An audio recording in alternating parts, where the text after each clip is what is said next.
with Tita Cora and Kapitana Sisa.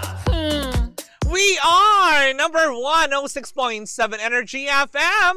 Panggawag mong sabihin radyo, sabihin mo energy. Hello pa rin po sa inyong lahat. Metro and Mega Manila, second hour ng programa Baklitas. Ako po si Kapitana Sisa sa ngalan ng aking partner, si Tita Cora. Ito pa rin ang Baklitas. Hello po sa inyong lahat. Good morning. Gusto kong batiin ang mga taga Villarica Pawn Shop dyan sa may Galas, Quezon City. Hello po sa inyong lahat. Good morning, hindi ba? Syempre si Chokoy Ganjong ko. Ba present? O diba? Umabot ka? Yan, diba? Para po dun sa mga bagong tune in pa lamang po, kabubukas ang kanilang mga radyo. Ang programa Baklitas po simula po nung Lunes ay alas 9 na po ng umaga hanggang alas 11 po yan. Nang bonggang-bongga. O diba? Nakakaloka.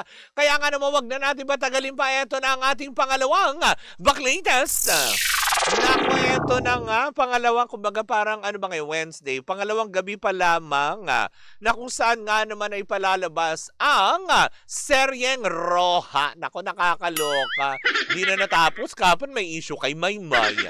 Tapos ngayon na naman, alam mo yun, kay ano naman ngayon, kay Yasi Pressman. Hindi ko na naiintindihan. Ang daming issue na nakakaloka, diba? Kasi nga naman, hindi ba, sinasabi nga ng ilan na parang tipong kaya nga daw bumalik itong si Yasi Pressman sa ABS-CBN kasi nga daw naramdaman daw niya yung pagkalamlam ng kanyang karera buhat ng lisanin niya ang ABS-CBN. Noong panahon na siya ay nasa probinsyano, diba? Siya ang love team ni Coco Martin sa probinsyano na kung saan nga diba, nagkaroon ng kung ano-anong issue na kasi hodang na in love daw si Yasi kay Coco, nagkagulo sila nila Julia and everything. Ang daming ganun. Ang daming ebas. Diba? Yung mga sabi-sabi. Diba? Tapos, eto na nga, parang sinasabi daw ngayon, diba, na parang kaya daw bumalik kasi nga daw, baka daw kasi, alam mo yun, may issue pa na baka kasi meron pang feelings para kay Coco. Hoy, papaalala ko lang sa inyo, bumalik si Yasi Pressman sa ABS-CBN para magtrabaho. Hindi para kay Coco Martin. Oo, diba? Ang dami yung ganap na nakakaloka. Pero yun na nga, diba? Kasi nga ngayon, pangalawang araw pa lang, pero pinupupog ng samut-saring mga intriga ang mga lead stars, diba, ng naturang serye na kung saan, diba, kahapon sinasabi si Maymay pangit daw. Parang pangalawa na daw kay Anshal Basyon, diba, na hindi na malaman ng mga artista paano pa ba sila aarti. Tapos ngayon si Yasi naman, trabaho lang din naman ang gusto na ngayon iniintriga na, kaya naman nagbalik-balik kasi nga naman, diba, buhat ng nung mga panahon na nasa ABS-CBN siya ay talaga nga naman daw, sabi ng mga netizen, para bang, diba, ramdam ang kanyang presensya left and right, diba, kung saan man ang dami niyang projects.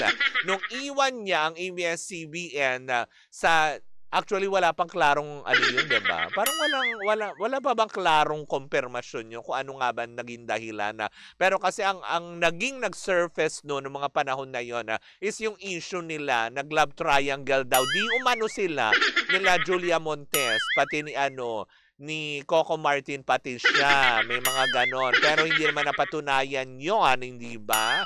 Pero yun na nga, as in talagang halos ngayon parang, diba, eto na naman tayo, uungkatin na naman na nakakaloka. Kasi diba, na kung hindi issue ng tungkol kay Coco Martin, diba, issue naman ng pagkalaos dahil nga hindi, nung lumipat nga siya ng TV5, diba, umalis siya ng TV5. Tapos, di ba, parang doon, parang naramdaman daw nung actress na hindi na siya medyo parang visible at hindi na siya nararamdaman ng mga tao. Hindi nararamdaman? Ano yan? Multo na nakakaloka? Di ba? Hindi naman siya nawala totally. Na nakakaloka. Pero yun na nga, as in talagang, kaya naman siya bumalik ng ABS-CBN, hindi dahil sa gusto niya ulit sumigla kanyang karera. Diba? Kahit naman nawala siya at lumipat sa ibang network, hindi naman din talaga nawala kanyang presensya dahil may mga pelikula siyang ginawa. Diba nagkaroon pa nga sila ng pelikula ni Joel Torre, yung parang sci-fi, sci-fi thriller na ano, 'di ba kung naalala niyo yung pelikula na yon na yun nga yung sinabi sa akin ni Tita Cora, panoorin mo nakakaiyak. Tapos yung pinanood ko nga yun, wala kaming ginawa kundi sumigaw ng sumigaw all throughout the movie. 'Di ba na nakakaloka. Pero yun na nga, as in talagang sabi nga ng ilan, wala naman sigurong masama kung maghanap ng trabaho ang isang artista or isang tao. Kasi nga naman 'di ba, syempre sa araw-araw ba naman may pangangailangan na gastusin yan. Hindi dahil sa kung ano man.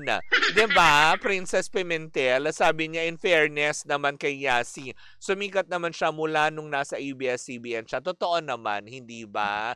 Na nakakaloka. Pero sabi nga ng ilan, ano nga bang hiwaga meron ang ABS-CBN? Bakit ngayon yung ibang mga artista na piniling silang talikuran noon, pero ngayon nagbabalikan. So, ibig sabihin, maganda ang pagpapalakad. Maganda ang, alam mo yun, pag-aalaga sa mga artista, diba? Na namimiss siguro nila sa ibang mga nilipatan nilang network. Although, hindi ko naman sinasabi na hindi marunong mag-alaga ang Sparkle, ang Media Quest, diba? Siguro may kanya-kanyang estilo lang since nasanay sila sa ganitong trato at sa ganitong pag-aalaga, sa pag-build up ng ibang artista, diba?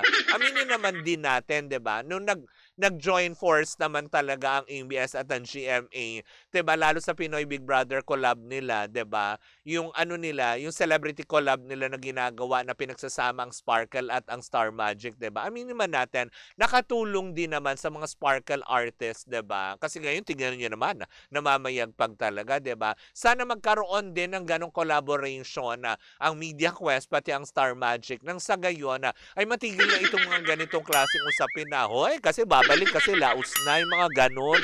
Walang ganon! Oh, diba? Kung makakakanta lang naman si Yasi Pressman, siguro sasabihin niya talaga sa mga, alam mo yun, ang babash sa kanya dahil sa kanyang pagbabalik, diba, ABS-CBN is, diba, kakantahin niya yung kwento mo yan, masama ako dyan. Di ba yung mga ganyan? Pero, ibig sabihin lang nito, bakit nga ba pinupupog ngayon ng samot-saring intriga etong si Yasi Pressman? Unang-una, bakit talagang, alam mo yun, magaling naman talaga siya at hindi naman matatawaran yung galing niya pagdating sa pag-arte. O, totoo yan. Diba? Pangalawa, baka naman iniisip ng iba mga netizen, kasi nga nagre-return of the comeback para makatulong din ba sa Roja para umingay, gano'n. Hindi naman na kailangan paingayin pa ang Roja dahil blockbuster na, alam mo yung star-studded na mga malalaking artista na pinagsama-sama dito sa serye na ito. To think, papatapos pa lang ang 2025. What more sa 2026? Ano nga ang tabayanan natin? Mas malalaking pasabog ang pagtatapat-tapatin ng ABS-CBN sa kanilang teleserye, diba? Sana may mga makita din tayo mga artista mula sa Sparkle o di naman kaya. Hindi, kasi diba katulad niyan, yung gagawing proyekto nila Catherine Bernardo tsaka ni James Reid kasama doon si Ma Salvador. 'Di ba? Katulad doon kay Ivana, kay Joshua, 'di ba? Maraming mga artista din na kabilang doon. Marami pang mga naka-line up na nakakaloka. But anyways, nako mga pangga, hindi ba? Maging masaya na lang tayo at antabayanan natin. Kasi nga siguro talagang alam mo yun, inaantabayanan ng mga tao at for sure, lalakas ang Roja dahil sa ginagawa niyong pang-iintriga, hindi ba? Magulat kayo, 'di ba? Na one of these days baka nandun si Coco Martin.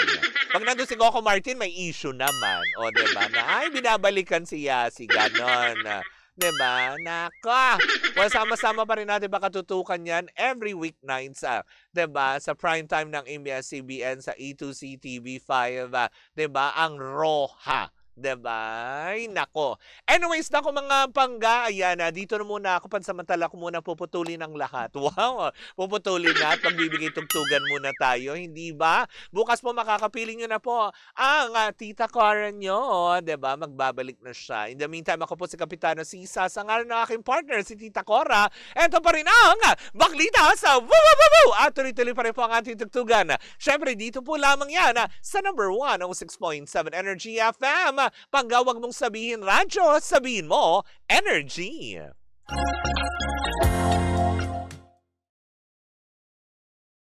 Hi Hi, Pangga! Ako po si Gandang Kara and don't forget to follow us sa lahat ng mga social media platforms namin at Energy FM 106.7 sa Facebook, sa Twitter, Instagram, YouTube, and TikTok. At samahan mo na rin ako sa aking programang Hot Stories na lagi po akong live 12 noon hanggang 3 p.m. sa TikTok Live or sa Facebook Live. Ako po nag-iisang chicks ng radyo, si Gandang Kara. Panggawag mo sabihin radyo, sabihin mo, Energy!